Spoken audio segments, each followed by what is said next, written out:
What is up, everybody, and welcome back to episode 3 of the Cooldown. We actually made it to episode 3. Third time's the charm. So hopefully today you're back for the third time and we're going to keep it rolling. Today, I think we have a pretty fun topic. It's a personal topic, and it kind of talks about our dreams and aspirations and the struggle to kind of get there, essentially. Today we're going to talk about things that you would love to do but don't think you can do it. And we can take that in a billion different ways, and I'll let one of you two start. One of you two claim it. I vote Ryan. All right. Me? I'm interested to see what Ryan has to say. That's fair. Yeah, I would say one of the big ones is living in another country. I actually have wanted to live in France or some European country, honestly, for upwards of 2 years, maybe even 3 years. But I know there's a lot of variables that kind of stop me from doing that. One of the major ones is obviously I have a really close connection to my family, so I don't want to be far away from them. Yeah.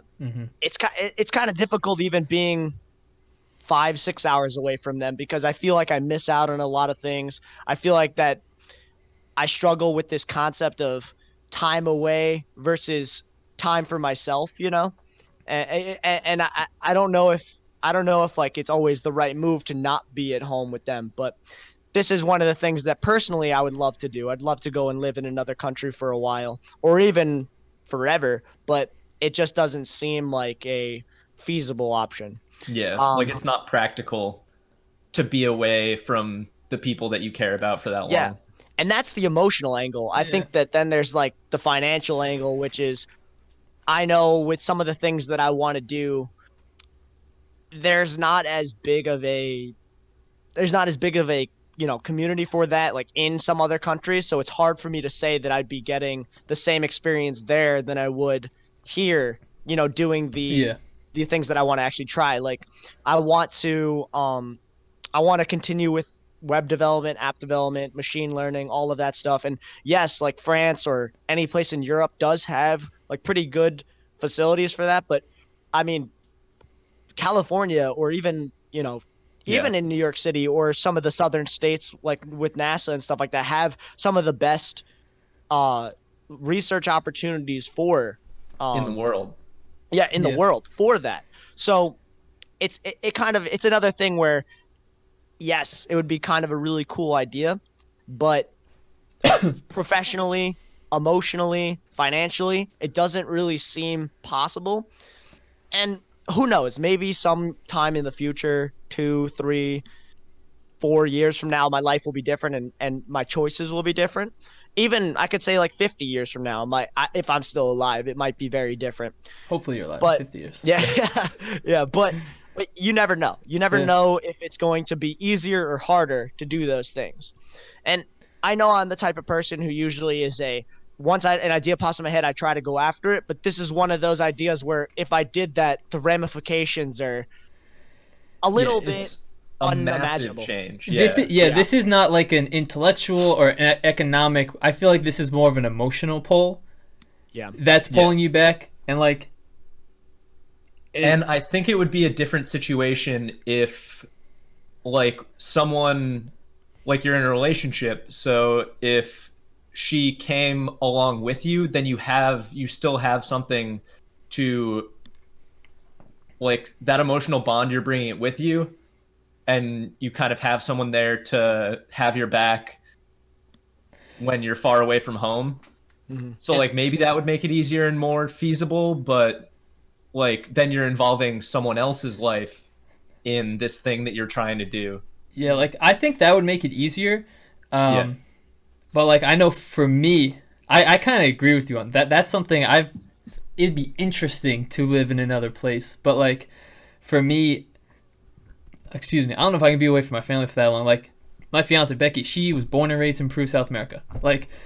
That was where she lived the first 18 years of her life before college. So she's interested in going elsewhere. Yeah. And I am interested, but again, I think it's the emotional toll. It's not the finances or the, the uncertainty of learning the language. Those things, like I can learn those things, or I can get by those ways. The emotional toll of being away from my family, I think that's what's bothering me. And I know for her, it's, you know, on the flip side, she understands that because she had to deal with that. She's done it, yeah. Yes, and like she's it's so interesting seeing things from her perspective, because like we're saying, oh, it would be this massive change in our lives if we were to do this, but she's done it and she's conquered it. Yeah, she already has a peek into that lens. Yeah, which and is really it cool. is rough. Like, and it doesn't. I don't think it makes it easier the more she's done it. But I think for her, it's you can do it. You know, you can accomplish certain things if that's what you desire. Like she wanted to go to college in America. Like that was so she knew she had to do that, and you know, power to her. Yeah, and I think actually it's even being in a different part of the country is even kind of difficult as well, because I would say like one of the major challenges isn't necessarily the distance between you and the other people, it's the time away from those other people. Yeah. Which is where it gets a little bit difficult, because if you even look at us, I mean, we're in 3 different states actually. Yeah. So like being in 3 different states, like we're still in America and we're still not crazy far. We're still in from the each same other, time so we zone. don't- That is true. Exactly. We actually are. But we don't see each other in person that much. And that in and of itself is already hard with you guys, and would be even more difficult with family. You know, you my add time zone girlfriend- changes. You add, and I know for me, like nieces, you know, like that's a big change that you guys haven't hit yet, but like you will, and like it. Every one of us has spent some decent amount of time away from their significant other. Yeah. Yeah, I've Which spent is like, my entire. It's very difficult. Yeah. I've spent my entire relationship. Yeah. Yeah. All but 2 months. We were 7 hours apart. Yeah, it's fun. But you yeah, can I go think- through and you can still get married. Yeah. It's interesting, like, thinking about it, there is nothing physically stopping you. Like, you could move. It's just, like, even, I had one of my coworkers I was talking to yesterday that was saying, if you have a significant interest in something specific, like, I highly suggest you get some sort of formal training in that area. Like, essentially telling me, go to grad school.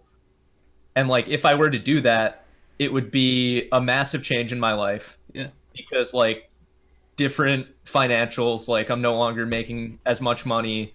I would have to move. Like I've built this comfortable life for myself, and it would kind of like take that and just toss it. Yeah. Like you're no longer that living. gets yeeted real quick. Yeah. Yeah. But like that's something that's very doable. It would be a massive change, but it's so hard to determine whether it would be a positive change or a negative change. And you kind of just have to do it to figure that out. Yeah. Because it could be a positive like career impact, but then what about the emotional? What about the relationship? Yeah. All of those things, and they are not 1-to-1.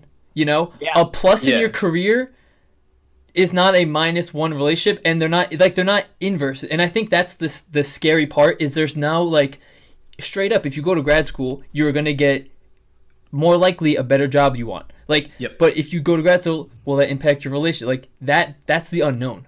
So if I went to grad school, I would do it in Texas, which would bring me closer. But then my financial stability is already like out the window. Your financial stability goes out of the way, and then you're halfway across the country from your family. From my family now, because your family's all northeast. I'm closer to my fiance now, probably like living in the same area, but yeah, like my entire family, all my friends, they're all over here. Yeah.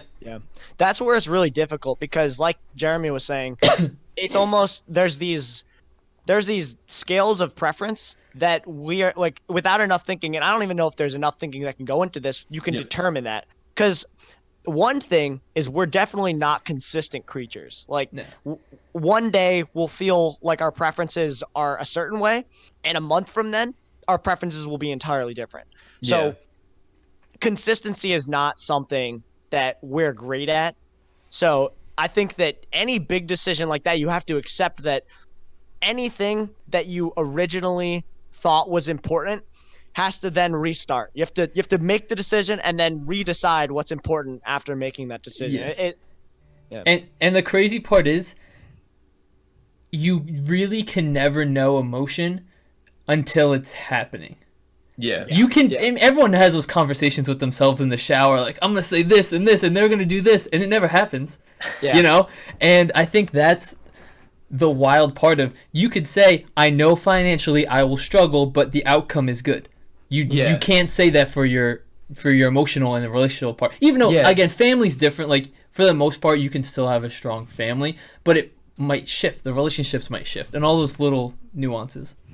Well, yeah, even going off of what you were saying about being an uncle now, you think about that, like, when you're growing up, how important your aunts and uncles played a part in your life. And now you're one of those uncles that unfortunately can't be there at the very early stages, like, as much as you would like to, which is really, really, really frustrating. Yeah. And I technically have control over that. I could leave my job, but I'm not going to do that. Like, it's like, I technically have control over that, but but then that I think would be the worst decision, because then I'm financially, that's definitely going to impact relationships. That's a no-brainer not doing it. And I feel like big decisions like that, a lot of times, even so, like in the grad school example, if it would be good for me in the end, but it might be hard for 4 or 5 years in the middle. There's always a trade-off. There was this really good YouTube channel or YouTube episode or whatever I was watching, that it was this guy talking about the concept of the Trail of Whys, which is basically, you sit there and you think of a decision or you think of something and you ask, like, why am I doing this? And then you continue going down that trail saying, I'm doing this because of this. Why? I'm doing that because of that. And I feel that because of that. And why, until you get to the root cause of why anything is even happening or why you're doing anything in your life. And he boils it down to that everything that it leads to, the only thing that all of those things lead to is happiness. You do that for happiness. And I think that at that core, like at that one node, which is the node of happiness, right? You have to then decide, is this one thing that you're doing leading you closer to happiness than this other thing that you're doing? Because I even have that with my research and all of the other things I take on. I say, why am I doing this? And is this weighted more heavily than me developing this type of connection or this type of thing? Like, if I quit my research, then I would have more time to either spend with my family. I'd have more time to learn other things, like maybe learn an instrument. Maybe I'd even have more time to travel and go and maybe not live in another country for 2 years, but I'd be able to go there for an elongated period of time. Which brings you happiness without the sacrifice of family. Exactly. Where it's really questionable, but then you think about it, is fulfillment in an educational setting, does that bring me more happiness than doing those things? And if it does give me more happiness or more fulfillment, then I should stay with what I'm doing. But I think that at the root, I don't know, and I think that I'm going with what I decide to do in the morning every day. When I wake up, what is the thing that I am looking forward to do? And that I think I use as my guide. And I definitely follow what you're saying. The one thing I think, and it's just like the way I think, when you said the fulfillment of education, right? Is that what you said? Yeah. For me, I would view it as, is the process of fulfilling my education more meaningful to me than the process of, because if you just look at end goals, it's going to skew, because the process is the part that's going to take the time. And for me, I would view, all right, is the process of, like for me, the process of going to grad school, I'm getting my master's, special education, is the process of, streaming and pumping out YouTube videos, is that worth it? Because the end goals are, you can't compare the end goals a lot of time. Yeah. So for me, it'd be, is getting there worth it? Do I enjoy that process? Yeah. And but I 100% agree with you as a whole. Yeah. Yeah, and I agree with what you're saying there too. It's actually better said saying, do you love that process? Because most of the time, the end goal, you only feel the enjoyment for a short period of time. Yeah. If you If you didn't love the process getting there, then you're really just going through a really crappy process to have enjoyment for 15 seconds. Yep, to have a 15-second high, and then everyone moves on to the next topic.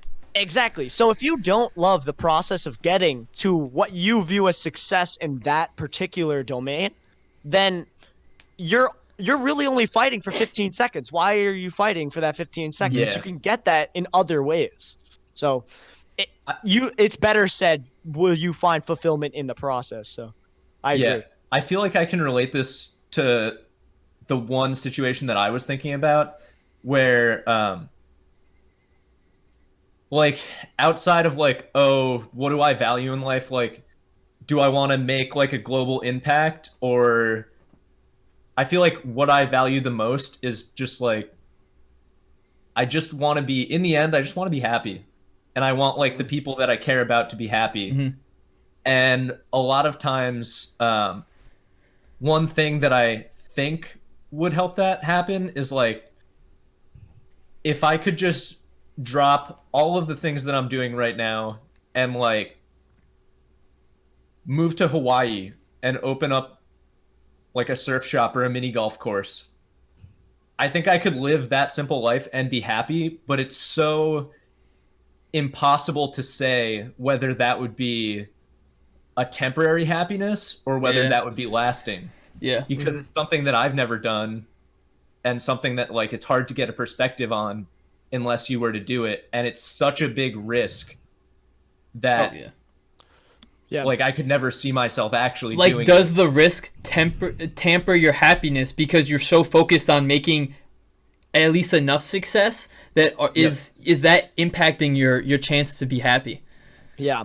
And you're basically saying pumping the brakes on your current path and then taking a simpler path that would give you more time to optimize other areas of happiness. But it's almost how long does it take to optimize those areas, or how much can you milk out of those areas? Yeah. And then when does that become the end? Especially when you've never tried, like you're getting your enjoyment from a completely different source that you've never even tried before. So maybe it wouldn't work out as you envisioned it. Yeah.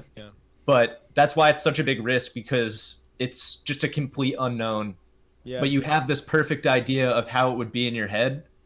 And I feel like everyone has something like that where, if I could do this, then like that would make me happy. But it's super unlikely that things will ever go exactly your way. Yeah. So it's a weird trade-off there where you're not sure what the end outcome is.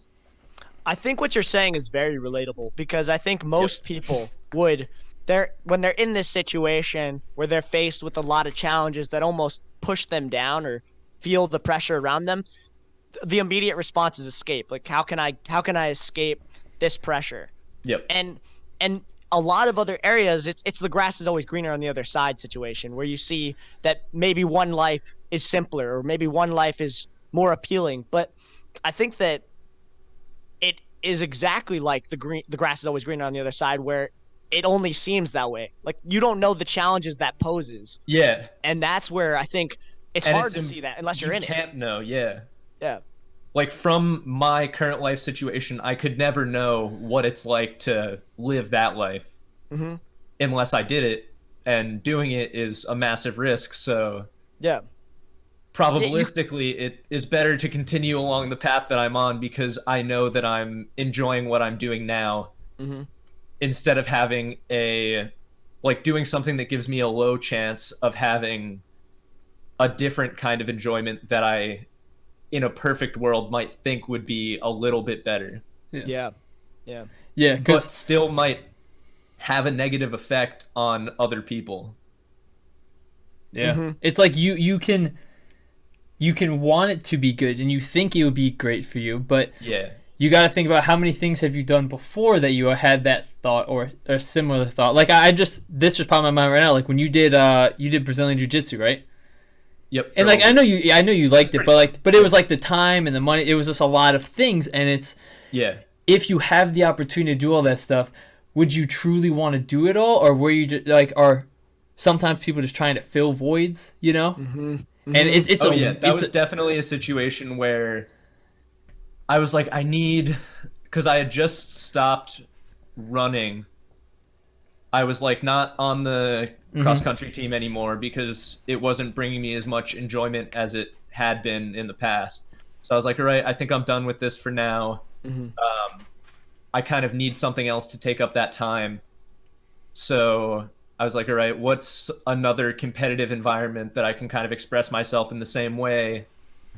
And I landed on Brazilian Jiu-Jitsu. Yeah, like MMA type practice. So as you can tell, he's very intimidating. it definitely, like, honestly, it was a lot of fun when I did it. It gets you a good, like, pump, and it was something new. But in the end, it kind of renewed my perspective on what I liked about running, and I ended up returning to, like, my college track team.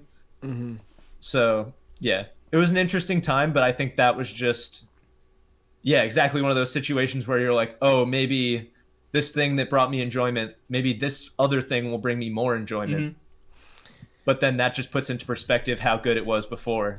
Yeah. I think it's a healthy thing, though. I mean, depending on how you attack it mentally. I mean, if you just drop everything and then it's not as healthy. But if you at least like let yourself explore a little bit, like you did, I think that's a very healthy way of trying to find new habits or trying to find things that you may like more. I think it helped me grow a lot.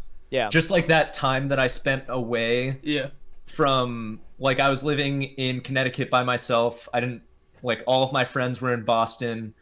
I was trying new things to see if I would like them. Hey, it turned out I didn't like them that much. And then it just puts into perspective, like, the things that you really do enjoy. So, yeah. I feel like that's kind of what this whole conversation of, like, oh, I wish I could do this thing. But really, things aren't that way in reality. Yeah, I was thinking about that. I'm like, we essentially talked about why we're not doing our things, and we only revealed, like, really Ryan's, and I guess you revealed yours too. But, like, at the root, they're all the same. It's more of whatever the material thing each of us have is a little different, but they're all kind of the same. Like, like, I know, like, for me, like, mine, and this is the first one that popped in my mind, but, like, I would love to get a van and just, like, travel. Because I've never done that. I've never really traveled, but when I have loved it, and I love going outside, and Becky loves it. Becky's extremely well traveled. Like, her passport I feel like your childhood was very, like, homebound. Yeah, I mean, it was also difficult, like, with 7 people in the house, and you know, my dad was a teacher, my mom stayed, so, like, there was a bunch of other issues, you know, that financially had to impact that. But it was like, now that you can logistically do it. And I think I would, because things I enjoy, I like nature. I think nature's freaking amazing. Like, I remember I went to Lake George for my oldest brother's bachelor party, and I was like, I wonder what this was like 200 years ago. Like, it was beautiful now. Like, what was it like when no one was there? Like, that had to be remarkable. And so, like, things like that, like, I love, like, I got engaged hiking. Like, we went for a hike, and that's just something we both enjoy. And then immediately came to Ryan's house. It was great. I loved it. We did. It's just, like, a wild thing, but I know I couldn't do it. But I could do it for a summer. And the thing is, like, I was gonna say. The thing is, no, like, I've looked up, I've probably watched a few hundred hours worth of tiny homes and van conversions. Like, I'm very much about that, about, like, putting money. And me and Becky have discussed that for a while. But then there's, the interesting thing is, you as a teacher get the summers off for the most part, but Becky wouldn't get that. Yes. So you would have the opportunity to travel, but then you're away. Yeah. And maybe she could come with you for a week, but if you decided for yourself, hey, I'm going to go do, like, whatever it is, a cross-country road trip in this van by myself, you can come along for a leg of it, but I know that you can't come for the whole thing. Yeah. See, would you do that? I wouldn't find enjoyment in that. Yeah. I don't. agree with him. I enjoy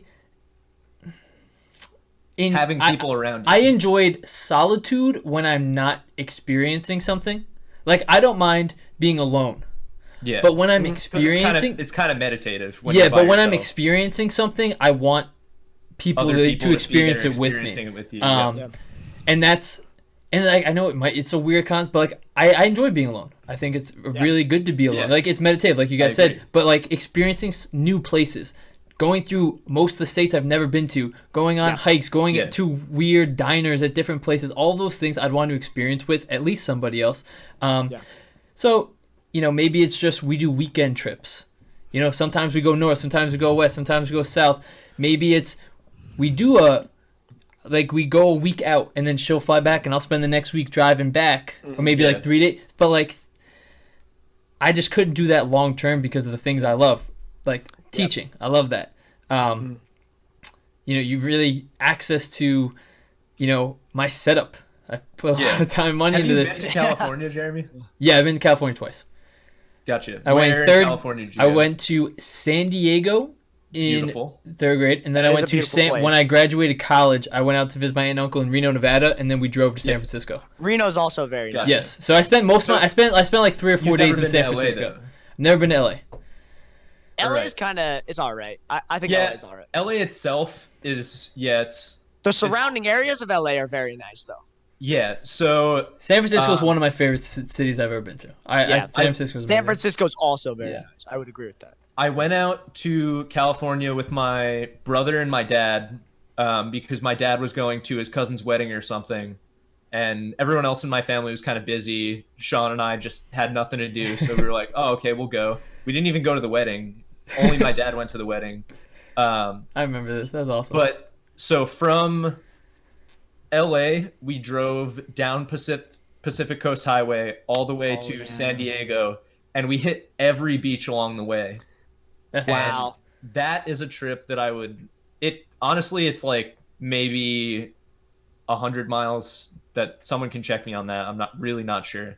But it took like all day for us to do that. Mm-hmm.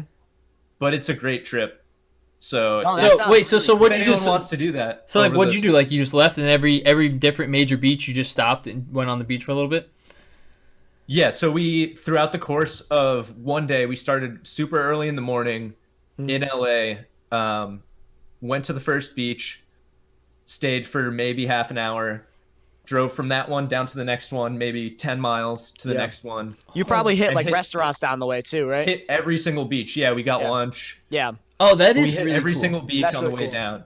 Yeah. And no, it's cool. It's cool you did it in a day too. Just doing that in one day is a cool. And the water goes from like pretty cold to pretty warm. That's what I was about to ask. Like, how does it change? Like, does the sand change? I know the water probably would change, but like, does the sand concentration change? LA, yeah, the water's kind of cold. Not as many waves, and then as you go down the coast, it gets more wavy. The beaches are smaller as you go down Pacific Coast Highway. So instead of this massive, like, if you think of Venice Beach, if anyone's ever seen it, it's just like miles long, but some of them are like pretty small, just like a small alcove. So we just go, run, jump in, get back in the car. Oh, so you went into the water of every beach too? Yeah. That's really cool. That's cool. That's really cool. I figured you would, but I would highly suggest. Yeah. Just like driving along the ocean is really nice. Can I? Oh yeah, you can go. Driving along the ocean. Like our honeymoon, we're flying into Seattle, and again, we're getting married in New York, flying to Seattle, two of like the worst places right now according to Corona. It's really awesome. But then we've like talked about like driving along the Pacific Northwest coast, and it's beautiful. And like driving across the water, the only time I've really ever done it for a long period of time that I can remember distinctly was when driving the bridge to get into San Francisco. It's like a few miles long. There's an island in the middle because it has to connect because it's too long. And I was like, this is amazing. This is beautiful. So now I can't imagine like Pacific Northwest beauty. So I'm kind of doing that, just many miles rocks, up. Really strong waves. Even on, I mean, outside of the beach setting too, it's really cool just doing exploration like in general. Like I know it was my sophomore year of college, going into my junior year. my family did a vacation where we went to different cities on the East Coast. Like every day Oh, I we would go remember to you a did different. that. Yeah. Yeah, every day we would go to a different city, and sometimes we would spend 2 days at the city just because it was bigger or we hadn't gone there, so we were trying to explore it a little bit more. Yep. And I think even that having my family there and just going and doing all the touristy stuff plus anything else we wanted to do in that area kind of allowed for it. I mean, it was obviously a lot of exploration, but it allowed for a lot of just cultural understanding, even in like just a small area, like understanding what people do in Boston, understanding what people do in Philadelphia, understanding what people do in New York City, which is where we're close to. Like we're close to New York City, Yeah. but I hadn't done any of the touristy stuff up until that year. I would just go to do maybe go out to lunch with my family. Blue Man Group. Yeah, it was a lot of fun. That was a good time. So even that is like really cool. Just being able to explore areas that, you are so accustomed to being around, but actually like kind of milking it out for what it actually is for other people. Similar to that, but a little. If you want to finish what you're saying, you can, and then I was gonna say, like, even when we went, I mean, we saw parts of New York City that we don't usually go to, or we did things there that allowed for like a whole new experience, and honestly felt like an exploration, even though we've been there so many times. Like you brought us to the Korean shaved ice place. Yeah, that place was great. Like I'd never been anywhere near those places. Mm-hmm. Yeah. But yeah, so similar to that, but kind of just a funny story is my dad, my two brothers, and two of my cousins did. My family goes to the beach in North Carolina every year. Mm-hmm. So on their way down, they left a week early. And on their way down, they hit like 30-something mini golf courses. That's wild. So they played like 30 rounds of mini golf all down the East Coast. That's insane. Isn't your grandma, doesn't she like carousels? Yes. So they've gone all over the country going to carousel conventions. Yeah. Hasn't she been to like crazy, every? They've been to a lot. She's been to like almost every carousel, right? Or like every convention or something. Yeah, they've gone to the carousel convention the last few years, and they'll have it each year in a different city with some like historic carousel. Yeah, your grandparents were showing me the pictures. I was like, this is kind of cool. Very unique. Yeah. And like, so this year for Christmas, they got everyone of age, obviously, like a carousel bottle of wine. Yeah. Oh, wow. And like all of their gifts are carousel related. And it's just that's cool. It's that's interesting. Really cool. And the thing is, like carousels like have a lot of history to them because that was like an original form of entertainment. Like that was a very big public form of entertainment back then. And they're also now like a form of art. I mean, almost anything becomes a form of art. But I think that like some of the ones that she was showing me, I was mind blown. I was like, whoa, that's really cool looking. Yeah, and like it has bled into their life where like their 50th wedding anniversary we had at Bear Mountain, which has like a very historic carousel in that building. And it was really cool because they had the carousel running when we were having the party. Oh, that's awesome. My grandma, who's not the most mobile anymore, she can like walk around, but she gets tired. She like got on the carousel. She was having the time of her life. Like it's something, I feel like it's something that keeps them young and like keeps them having new experiences. Yeah. That's kind of really cool. Yeah. Having that nugget of it's just that thing, that you want to like fall back on that you're really interested in.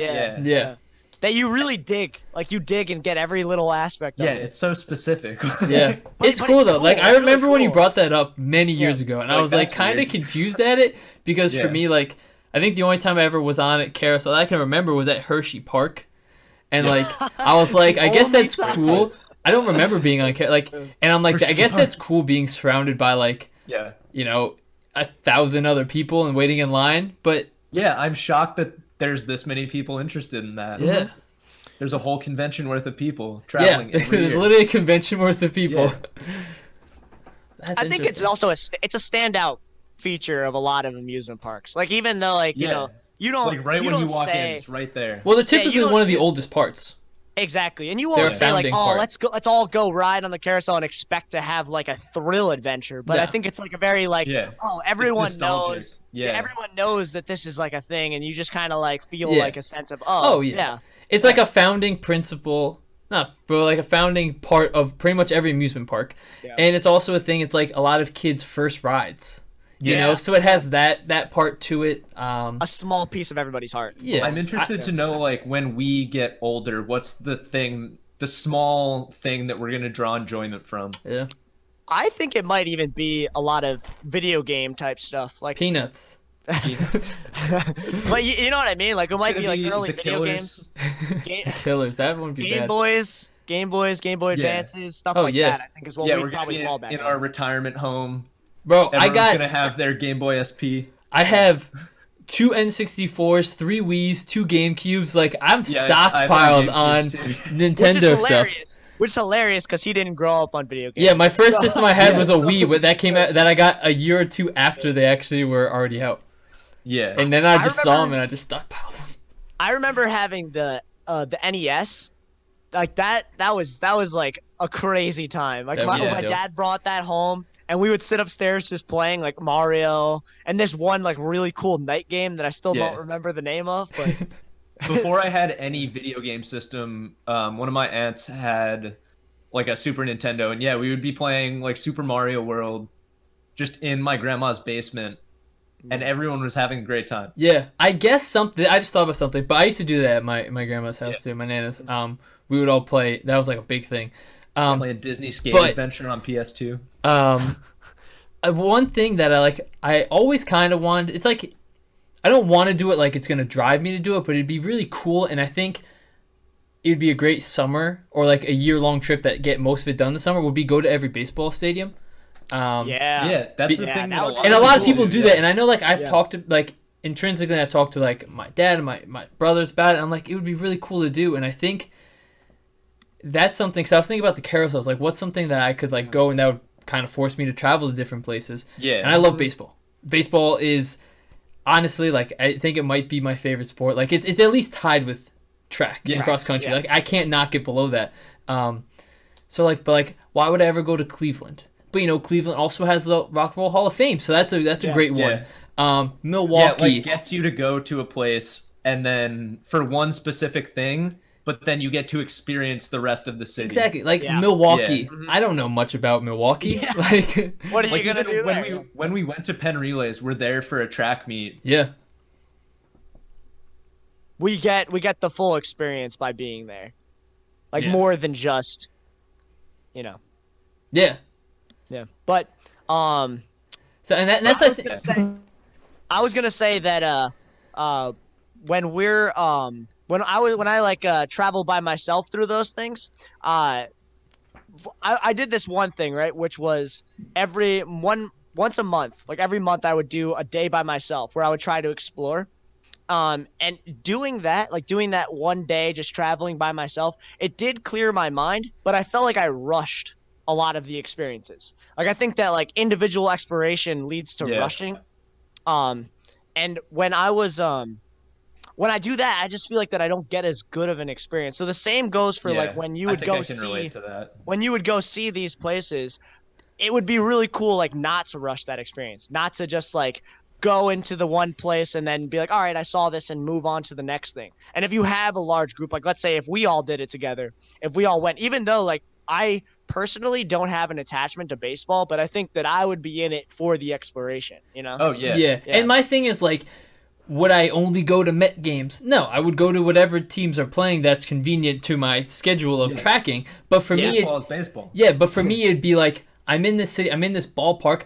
Ballparks are beautiful. Like, they're all so different. Like, I would love to go to Chicago. And each of them has like an individual history. Exactly. And that's something, and how the fans interact with the stadium, how the city interacts with their teams, all those little nuances, which is the same for everything, you know? Yeah. Baseball's just bigger than carousels, but people interact with carousels of that local area different than they would, you know? That's always one that's in the back of my mind. My grandparents even get into like, oh, this carousel that we saw in Milwaukee was created by the same artist as this carousel that we're going to see this year. So you can see the similarities between the two. And it's like, there's so many details like that. Like, oh, this carousel has this beautiful like seahorse on it. and like you can see the same art style here. Yeah, that the common person wouldn't appreciate. Yeah, that's what I find is so cool about it, though. Like when you have that little niche, because it's like you see these like small intricacies that the artist put in. Like the artist thought Yeah, about. they were Oh, intentional. They were intentional. This is important, and I know that there will be somebody that cares about this, and then that group of people are the people that care about that thing. So I think that's like really cool. As an artist, like that must feel really good to have people notice the little intricacies that you include in your work. Yeah, it has to be. Yeah. For all types of art, whether it's music, whether it's visual, like... completely different field, but the same kind of concept. There's a video like on YouTube. It was it's like there are people in the house. It's a really strange YouTube video. Like I wouldn't really recommend it to most people, but it is really strange. But there's a group of people who make these types of videos, and they make them like really weird, and they have like a lot of deep meaning. But this particular one, these people went so hard. They made an entire website off of the video that they made you do basically like a treasure hunt to try to understand what the video meant. And to dissect all of the different details in it, to dissect the entire thing, to try to figure out how it was. There was an extra 2 hours of footage to watch. And the whole exploration experience that you'd have to like pay attention to and find.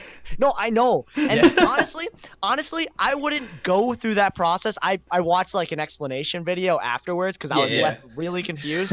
But I think that the high level. Yeah, exactly. But I think that going through that experience and knowing that somebody will go through the work to find the meaning that you're trying to leave is the fact that they do it in the first place is wild. But then the fact that they have a following that will do that is almost like inspirational for the artist. It's like, oh, this is why I do this. This is why I keep doing what I'm doing. Yeah, I watched a similar thing where someone got, you know how they have like puzzle boxes? Mm-hmm. Oh, I love where there's those.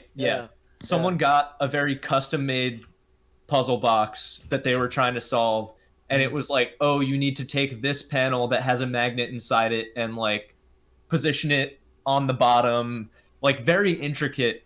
And he's like, yeah, the guy that made this is like the best puzzle box designer in the world. So like, as long as you share an interest with even one person that's passionate about the same thing as you, like someone's gonna appreciate your work. It's also almost like intimate. You know what I mean? Like you think about it, you're sharing an experience with the artist without the artist being there. I mean, you by having that, they may not be having that experience with you personally. You're having that personal connection with them, but they are having like a wider. Well, yeah, they're giving you part of their heart of their work. You know, like they're recognizing their intention. Recognize real. Yeah. It's a crazy thing. Real interesting. I like how like the conversation was about like things we could do and couldn't, and then it just warped into this like. That's all right. But it's good. Like it warped into like this appreciation thing, which really, I think that's why we do and don't do things. Because is it small stuff that makes you happy? Maybe that's what this arrived at. Yeah. Jeremy's right. It's really at the core that conversation is about what you love and why you love it and what makes you happy. And I think that kind of bleeds into so many areas outside of that. I mean, why we don't do what we do, but then what's the better question? Why do we do what we do? Mm-hmm. You know? Yeah. And that's where you find these very niche things or very interesting aspects of all the individuals. Yeah, that's true. We started at, this is something that I think I want to do, but this is why I can't do it. Yeah. And then it became, like, why, this is what we are doing. Yeah, why do we do it? Why do we do what we do? Yeah. Yeah. Mm-hmm. And I think or that's not even important. us. Like, why do others do what they do? Why do people do what they do? Yeah, what our best synopsis of others. Yeah. It's a wild thing. Yeah. Well, I hope I think that's like a good way to honestly wrap it up. Like, I think we each spoke of our experiences. Like, all of us essentially want to travel, which I think is one of the most common things. Yeah. And very sure. I think we just broke it down in different ways. Like, like I think Connor, you like the idea of being able to have a simpler life and just doing what you... The freedom to be able to do anything, not being attached to like there are things that are holding you back, but they're only holding you back because they're things that you care about. Yeah. So is it really holding you back? Yeah, it's hard to even consider it something that's holding you back when it's something that is what you really do want. That's how I feel about what the next like 3 years of my life. It's like that's how I feel, and it's just like wild. Yeah. Nothing to do with Becky. I'm marrying her. I love her. Yeah. But yeah, I think it is at the core very similar things, but just in our own unique directions. Yeah. You know? And I think that traveling is one of the most common things that people want to do, because like within a given geographic area, there are a set of things to do, a set of experiences that you can have.